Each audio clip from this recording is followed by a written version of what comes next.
तो सिंह लगन वाले जातकों के लिए हम शुक्र की प्लेसमेंट को डिस्कस कर रहे हैं और इस वीडियो में अब सप्तम भाव के लिए विचार करने वाले हैं। अब तक हमने छठे भाव तक के लिए शुक्र की प्लेसमेंट पर विस्तार से चर्चा की है। सप्तम भाव की बात जब भी आती है तो यहाँ पर शुक्र आपके स्थित होंगे कुंभ राशि में, जहाँ पर जो कुंभ के स्वामी हैं वो शनि बनते हैं और शनि की प्लेसमेंट अब आपको देखनी होगी क्योंकि शनि यहाँ पे शुक्र के डिस्पोजिटर हैं। वैसे अगर देखा जाए तो जो शनि है वो शुक्र के मित्र भी हैं, तो शुक्र के यहाँ आने से आपको काफ़ी फायदे होंगे। हालांकि शुक्र यहाँ अगर बैडली प्लेस्ड है, अगर वो राहु केतु से प्रभावित है, अगर इवन वो मंगल से प्रभावित है तो कुछ केसेस में आपको दिक्कतें ज़रूर हो सकती हैं। लेकिन कुंभ का अगर शुक्र हो तो आप काफ़ी बेटर परफॉर्मेंस या काफ़ी बेटर कहीं ना कहीं रिजल्ट्स की उम्मीद ज़रूर कर सकते हैं। तो ऐसे केस में अब जो शुक्र हैं वो थर्ड हाउस के लॉर्ड होकर और आपके चार्ट में 10वें घर के लॉर्ड होकर यहाँ है। ऐसे में जो पार्टनर है उसका बहुत अच्छा सपोर्ट आपको कैरियर के लिए मिल सकता है। इसके साथ साथ पार्टनर के आने के बाद में आपको कैरियर में अच्छी नेम फेम मिल सकती है, कैरियर में कोई बहुत बड़ा बदलाव भी आप कर सकते हैं। शुक्र जैसा शुभ ग्रह अगर सप्तम भाव में आ गया तो इससे आपकी पब्लिक इमेज काफ़ी ज़्यादा अच्छी बनती है या सुधरती है, या आपका नेटवर्क बहुत बड़ा होता है। लोगों से वार्तालाप करने की क्षमता, लोगों से पब्लिकली मिलने जुलने की क्षमता आपकी काफ़ी अच्छी रहती है। तो यहाँ पर अब आप शुक्र से रिलेटेड कोई भी फील्ड को चुन सकते हैं, चाहे तो आप बिजनेस करें चाहे तो आप जॉब करें। तो इस केस में जो आपका पार्टनर है वो किसी बहुत क्रिएटिव फील्ड में हो सकता है या वो शुक्र से रिलेटेड किसी बिजनेस में भी हो सकता है। अब यहाँ पे डिपेंड करेगा कि शुक्र पर क्या शुभ ग्रहों का प्रभाव है या शुक्र पर क्रूर ग्रहों का प्रभाव है। देखिए, शुक्र पर अगर क्रूर ग्रहों का प्रभाव होगा तो शुक्र को लेकर आपकी अपेक्षाएं बहुत ज़्यादा तीव्रता से बढ़ेंगी और उस केस में हो सकता है कि आप अपने पार्टनर से उतनी सेटिस्फाई नहीं है, आप अपनी मैरिज से सेटिस्फाई नहीं है। कहीं ना कोई इशू आपको मैरिज में आ जाता है या रिलेशनशिप में आ जाता है या पार्टनर के व्यवहार को लेकर आ जाता है या पार्टनर के साथ फिजिकल रिलेशनशिप को लेकर आ जाता है। तो ऐसे केस में कोई ना कोई समस्या आपको रहेगी ही। अगर जैसे राहु का प्रभाव शुक्र पर है, केतु का प्रभाव शुक्र पर है या इवन मंगल जैसे प्लैनेट का, सूर्य जैसे प्लैनेट का अगर प्रभाव यहाँ शुक्र पर हो तो। लेकिन कंजक्शन होना और ओनली दृष्टि होना, इसमें भी बहुत बड़ा फर्क है क्योंकि कंजक्शन से जो प्रभाव है वो सबसे ज़्यादा रहता है। ऐसे केस में अगर शुक्र यहाँ पे वक्री होके बैठे हैं तो शुक्र अपना शुभ प्रभाव कम कर देंगे या वो अपना शुभ प्रभाव एक तरीके से खो देंगे। अब डिपेंड करता है कि वो किस हद तक वक्री हुए हैं यहाँ पे। देखिए, शुक्र की जो प्लेसमेंट बनी तो वो आपके थर्ड हाउस के लॉर्ड होकर यहाँ आ रहे हैं। ऐसे में पार्टनर में आपकी तुलना में ज़्यादा क्रिएटिविटी हो सकती है, टैलेंट हो सकता है, आपका पार्टनर बहुत ज़्यादा धनी हो सकता है और लुक वाइज भी वो बहुत ज़्यादा बेहतर आपसे हो सकता है। लेकिन क्योंकि ये जो शुक्र का दृष्टि है वो आपके लगन पर पड़ रहा है, ऐसे केस में शुक्र का जो दृष्टि है वो आपके लिए भी काफ़ी फेवर करेगा। हालांकि और आपका क्योंकि सूर्य का लगन है, आपका जो राशि है लगन का वो सूर्य का है, ऐसे में आप पे सूर्य का प्रभाव ज़्यादा होगा और आपके पार्टनर पे शनि और शुक्र दोनों का ही प्रभाव आपको देखने को मिलेगा। इस केस में मान लो अब अगर शुभ ग्रहों का प्रभाव शुक्र पर है, चाहे वो दृष्टि संबंध है चाहे वो कंजक्शन है, उस केस में शुक्र का जो शुभ प्रभाव है वो और भी ज़्यादा बढ़ सकता है या शुक्र के साथ बैठा जो शुभ ग्रह है उसकी वजह से आपको काफ़ी मदद यहाँ मिल सकती है। तो ऐसे केस में मैरिज आपकी बहुत बेहतर हो सकती है, मैरिज पे आपका खर्चा बहुत ज़्यादा हो सकता है, पार्टनर के साथ आपकी जो फीलिंग्स हैं और आपकी जो अटैचमेंट है वो काफ़ी बेहतर हो सकती हैं।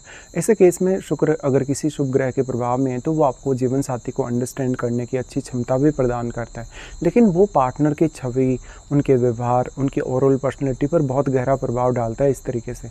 अब जो शुक्र है क्योंकि वो आपके 10th हाउस का लॉर्ड होकर यहाँ बैठा हुआ है, ऐसे केस में आप अपने कैरियर, अपने मैरिज और रिलेशनशिप के प्रति हमेशा एक बहुत अच्छा रिजल्ट यहाँ शुक्र से उम्मीद करेंगे और उम्मीद ये रहेगी कि शुक्र यहाँ प्लेस्ड है तो आपकी मैरिज होने के बाद में आपका रिलेशनशिप भी पार्टनर के साथ बहुत बेहतर होगा और आप अपनी लाइफ को बहुत ही बैलेंस्ड तरीके से जी पाएंगे। लेकिन यहाँ पर क्रूर ग्रहों के प्रभाव की वजह से आपको ज़्यादातर इश्यूज आएंगे। अब जो आपके 4th हाउस में बैठा हुआ प्लैनेट है वो भी देखिएगा और आपके 10th हाउस में बैठा हुआ प्लैनेट, आपके 3rd हाउस में बैठा हुआ प्लैनेट को भी विचार करिएगा क्योंकि 4th हाउस में जो बैठा हुआ प्लैनेट है वो आपकी भौतिक सुख सुविधाओं को प्रभावित करेगा, इवन वो आपके कैरियर को भी प्रभावित करेगा। साथ ही 10th हाउस तो शुक्र का है ही, तो 10th हाउस में बैठा हुआ आपके कैरियर के लिए बहुत ज़्यादा बड़ी भूमिका निभा सकता है। ऐसे केस में जो बुध है, अगर बुध की प्लेसमेंट आपके 10th हाउस में है, मान लो अगर बुध की प्लेसमेंट ही आपके मान लो 5th हाउस में है तो हो सकता है आपको काफ़ी बेटर रिजल्ट की उम्मीद यहाँ रहेगी। लेकिन जो यहाँ पर स्त्रियों का चार्ट है, जैसे किसी स्त्री के चार्ट में ऐसा शुक्र अगर प्लेस्ड है तो स्त्रियों के केस में कहीं ना कहीं मैरिज के बाद भी अफेयर वगैरह होने, रिलेशनशिप वगैरह होने की चाहत उनकी रहती है। और यहाँ पर शुक्र के प्लेस्ड होने से फिर क्या शनि का प्रभाव यहाँ कितना ज़्यादा है सप्तम भाव पे, या मान लो किसी भी प्लैनेट का अगर प्रभाव है विशेषकर फायरी ग्रह का, तो स्त्रियों की जो चाहत है रिलेशनशिप को लेकर, साज सज्जा को लेके या लग्जरी चीज़ों को लेके वो पुरुषों की तुलना में थोड़ी ज़्यादा बढ़ती है। और स्त्रियां हालांकि उतना चीट तो नहीं करती, लेकिन फिर भी उनकी जो चाहत है, कभी कभी उनकी जो अपेक्षाएं हैं वो अपने पार्टनर से पूरी भी नहीं हो पाती। लेकिन स्त्रियों के केस में ऐसा शुक्र थोड़ा ज़्यादा प्रभावी तरीके से काम कर सकता है या ज़्यादा इफेक्टिव रह सकता है, क्योंकि यहाँ पर स्त्रियों को मान सम्मान मिलने, उनको रेस्पेक्ट मिलने, उनको उनकी क्रिएटिव क्षमताओं की वजह से काफ़ी कुछ मिलने की संभावना बढ़ जाएगी। तो अब आपके पंचम घर में बैठा हुआ प्लैनेट, आपके लगन में बैठा हुआ प्लैनेट, आपके इवन जो 10th हाउस में बैठा हुआ प्लैनेट है, उसको आप ज़रूर गौर करिएगा। अब जो पंचम घर है, क्योंकि शुक्र का ही है, ऐसे में पंचम घर में बैठा ग्रह आपकी संतान, आपके ओवरऑल थिंकिंग, आपकी मेंटलिटी, आपकी बुद्धिमत्ता पर प्रभाव डालेगा, साथ ही साथ आपकी क्रिएटिव स्किल्स पर भी। तो मान लो पंचम घर में अगर कोई क्रूर प्लैनेट बैठेगा, कोई बहुत एग्रेसिव प्लैनेट बैठेगा, उसी वे में पंचम भाव से आपकी अपेक्षाओं को भी वो बढ़ाएगा। फिर आपको अपने रिलेशंस पर ज़्यादा से ज़्यादा ध्यान देना होगा। शुक्र है वो, अब यहाँ शुक्र से रिलेटेड अगर आप कोई भी बिज़नेस करते हैं, जैसे कि आप कोई कपड़े का बिज़नेस करते हैं, कोई रेडीमेड कपड़ों का बिज़नेस है आपका, कोई मिठाई वगैरह का बिज़नेस है, होटल वगैरह का बिज़नेस है आपका, या कोई भी डेकोरेशन वाले जितने भी बिज़नेस हैं वो हैं, या जैसे होम डेकोरेशन का हो सकता है, या कोई भी अदर प्रकार का ऐसा बिज़नेस जिसमें सौंदर्य झलकता हो, जिसमें ज़्यादा से ज़्यादा चीज़ों को डेकोर किया जाता है एक तरीके से। तो यहाँ पर देखा जाए तो जो शुक्र की प्लेसमेंट है, इस तरीके के अगर आप बिजनेसेस को चुनते हैं तो आप ज़्यादा बेहतर कर सकते हैं। लेकिन यहाँ पर अगर शुक्र पर किसी बुरे ग्रह का प्रभाव नहीं है तो आप अपने पार्टनर से भी ज़्यादा बेहतर तरीके से उम्मीद कर सकते हैं मैरिज होने के बाद, और उनके साथ पार्टनरशिप भी कर सकते हैं किसी भी प्रकार के बिजनेस में। अब जो शुक्र है वो आपको कभी कभी लालची बना सकता है, क्योंकि कुंभ का शुक्र है ये, और कुंभ का शुक्र जितने ज़्यादा फायरी ग्रहों के प्रभाव में होगा उतना ही ज़्यादा वो आपको लालची बना सकता है। इस केस में, पुरुषों के केस में यहाँ पर थोड़ी संभावना ज़्यादा बढ़ जाती है कि उनका मैरिज होने के बाद में किसी की तरफ अट्रैक्शन होगा, अफेयर होगा, रिलेशनशिप होगा।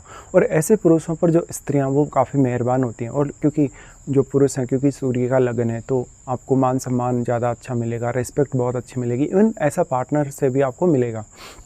लेकिन बहुत लोगों का ऐसा होता है कि शुक्र किसी ना किसी अदर प्लैनेट से या तो प्रभावित होता है, या तो अदर प्लैनेट कोई ना कोई शुक्र के साथ भी बैठा हुआ रहता है। अब जो शुक्र है उसको कौन कौन से ऐसे प्लैनेट प्रभावित कर रहे हैं जो आपके चार्ट में विभिन्न भाव में बैठे हुए हैं, तो उन प्लैनेट विशेष को देखिए। अगर उनका ओवरऑल प्रभाव यहाँ पे अच्छा है, शुभ है, तो आपका शुक्र बहुत ही अच्छे से यहाँ काम कर सकता है। अब जो भी प्लैनेट यहाँ पे प्रभाव डाल रहे हैं अपना, तो वो क्या वास्तव में शुक्र के रिजल्ट को और ज़्यादा इन्हेंस कर रहे हैं, या शुक्र के रिजल्ट्स में शुक्र के प्रभाव में कमी ला रहे हैं, ये भी आपको देखना होगा। अब उसके बाद जो सबसे बड़ा रोल है वो महादशा का आ जाता है। अगर ऐसे शुक्र की महादशा है, तो क्योंकि आप सूर्य से रिप्रेजेंट होने वाले पर्सन हैं, तो आपको जो लीडरशिप की क्वालिटीज़ हैं, जो लोगों का नेतृत्व करने की क्वालिटीज़ हैं, वो ऑलरेडी मिली हैं प्राकृतिक रूप से, और ये क्वालिटीज़ आपकी थोड़ी और ज़्यादा इन्हेंस हो जाती हैं, या आपको बहुत अच्छा नेम फेम मिल जाता है, प्रसिद्धि मिल जाती है। तो यहाँ पर पब्लिकली ऐसा शुक्र आपको काफ़ी जोड़ेगा अगर शुक्र की महादशा आती है।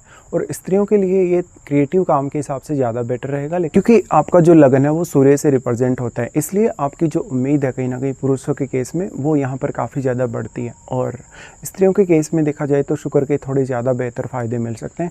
लेकिन जो पुरुष हैं, पुरुषों को जो फिजिकल रिलेशनशिप है, मैरिज है, या पार्टनर से उनकी जो अपेक्षाएं वो काफ़ी ज़्यादा रहती हैं इस स्थिति में। तो आपको इस तरीके से विचार करना होगा। अब इसमें जो महादशा का रोल है वो काफ़ी बड़ा है। तो शुक्र की महादशा वैसे 20 वर्ष की महादशा रहती है। ऐसे में अगर शुक्र की महादशा आपको लगभग 20 की एज से लेकर 50 की एज तक कभी भी आती है, और अगर समाप्त हो जाती है, तो आप शुक्र से बहुत ज़्यादा बेहतर रिलेशनशिप की उम्मीद कर सकते हैं, या शुक्र से आप बहुत अच्छे प्रदर्शन की लाइफ में उम्मीद कर सकते हैं। अब देखिए, अगर शुक्र पर चंद्रमा का प्रभाव है, अगर बुध का प्रभाव है, तो ये हाईली क्रिएटिविटी आपको देता है। इस हिसाब से फिर आप अपना कोई भी क्रिएटिव फील्ड को अगर चुनते हैं अपने एज ए प्रोफेशन, तो आप ज़्यादा बेहतर कर सकते हैं। साथ ही साथ ऐसा जो शुक्र है वो हमेशा आपकी पब्लिक छवि को सुधारने का ही काम करेगा। लेकिन शुक्र अगर मान लो केतु के साथ बैठ जाए यहाँ पे, अगर राहु के साथ बैठ जाए, इवन मंगल के साथ भी अगर बैठ जाए, तो वो कैरियर के लिए भी काफ़ी ज़्यादा चुनौतियाँ लाता है, कभी कभी कैरेक्टर के लिए भी चुनौतियाँ लाता है, और मैरिज और रिलेशनशिप को भी काफ़ी डिस्टर्ब कर सकता है, क्योंकि दूसरे प्लैनेट के प्रभाव की वजह से शुक्र का जो शुभ प्रभाव है वो ख़त्म हो जाता है एक तरीके से, या शुक्र का जो यहाँ पर प्रभाव है वो बिगड़ जाता है एक तरीके से। तो शुक्र की जो लालसा है, अगर शुक्र किसी भी बुरे ग्रह के प्रभाव में नहीं है तो वो आपकी बैलेंस में रहती है, लेकिन दूसरे ग्रह के प्रभाव की वजह से आपकी जो आवश्यकताएं हैं, जो इच्छाएं हैं, आपका जो एक्सपेक्टेशन है वो कंट्रोल नहीं हो पाता आपसे। तो इस तरीके से आपको शुक्र पर विचार करना होगा जब भी शुक्र आपके सप्तम घर में कुंभ राशि में स्थित होंगे।